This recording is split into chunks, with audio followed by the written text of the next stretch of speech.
Good morning to everyone. My name is Anubhav and from class 9th A, and today I am going to do an activity in which we are going to discuss about the exact location of India on the globe. So before we start to know about the location of India, we must know what are latitudes, longitudes. So as you all can see here, the latitudes are the horizontal imaginary lines that passes on the globe, and the longitudes are the vertical horizontal imaginary line that also passes through the globe.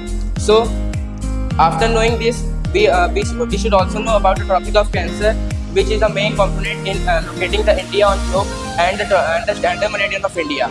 So the Tropic of Cancer is a latitude which passes through 23 degrees 30 minutes north, and it divides India into two equal parts, the southern part and the northern part. This Tropic of Cancer passes through the 8 states of India. They are written here: Gujarat, Rajasthan, Madhya Pradesh, Chhattisgarh, Jharkhand, West Bengal, Tripura and Mizoram. Now let's come on standard meridian of India. The standard meridian of India passes through 82 degrees 30 minutes east. This passes through India from Mirzapur, Uttar Pradesh.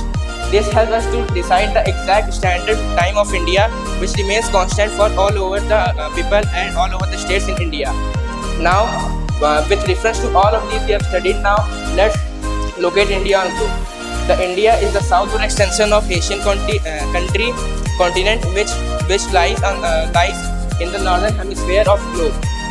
In the eastern side of India, we have the Bay of Bengal. In the southern part of India, we have the Indian Ocean, and in the western part of India, we have the Arabian Sea. With reference to all these three water bodies, we can also conclude that India is a peninsular country, hence it is surrounded by three water bodies.